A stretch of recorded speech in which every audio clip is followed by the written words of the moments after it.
Acceptance दे दी थी। और ये वही पल था जब ब्रेन लिपि को ग्लोबली रिकॉग्नाइज किया गया। आज के टाइम पे ब्रेन लिपि जो है 133 लैंग्वेज में अडॉप्ट कर लिया गया है और आज के टाइम पे हम जहां भी जाते हैं ब्रेन लिपि वहां दिखता है। आप चाहे ट्रेन में ट्रैवल करें या फिर एयरपोर्ट पे ट्रैवल करें, मेट्रो में ट्रैवल करें, हर जगह आपको जो उभरे हुए डॉट्स दिखते हैं किसी लेटर्स के नीचे या किसी नंबर्स के नीचे, ये वही ब्रेन लिपि है जो लुई ब्रेल ने बनाया था। आज ब्रेन लिपि को 200 साल से भी ज्यादा हो चुका है और आज तक लुई ब्रेल ने जो टेक्नोलॉजी दी है वैसी टेक्नोलॉजी आज तक नहीं बनाई गई। आज भी ब्लाइंड लोग पढ़ने का सहारा लेने के लिए लुई ब्रेल की बनाई हुई उस टेक्नोलॉजी का ही इस्तेमाल करते हैं जिसको कि हम ब्रेन लिपि के नाम से इंडिया में जानते हैं। हम ऐसा भी बोल सकते हैं कि इस पूरे वर्ल्ड में कुछ ही ऐसी चीज बनी है जो बनते ही परफेक्ट हो गई थी। उसमें से एक लुई ब्रेल की बनाई हुई ब्रेन लिपि हुई है जो 200 साल पहले भी वैसी ही थी और 200 साल बाद भी वैसी ही है। आज भी वो उतनी ही इफेक्टिव है और उतनी ही एफिशिएंसी से काम कर रही है जितनी वो 200 साल पहले किया करती थी। 1952 में यानी कि लुई ब्रेल की मौत के 100 साल बाद फ्रांस ने ये रियलाइज किया कि उन्होंने क्या खोया है। उन्होंने क्या किया, उन्होंने लुई ब्रेल का जो सिमेट्री था यानी कि जो उनकी कब्र थी वहां से उनको निकाल करके पेरिस के पैंथियन में मूव कर दिया गया।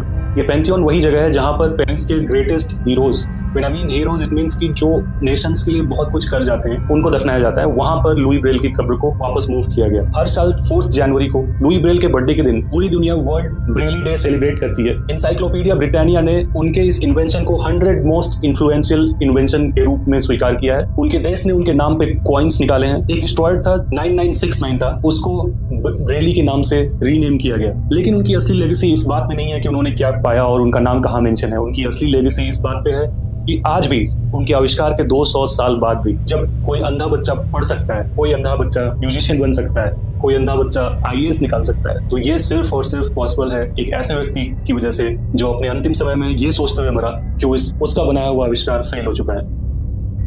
क्या आप इनको और इनको जानते हैं? आई एम प्रीटी श्योर कि बहुत सारे लोग इनमें से कुछ लोगों को जानते होंगे और कुछ लोगों को नहीं भी जानते होंगे। काश लुई ब्रेल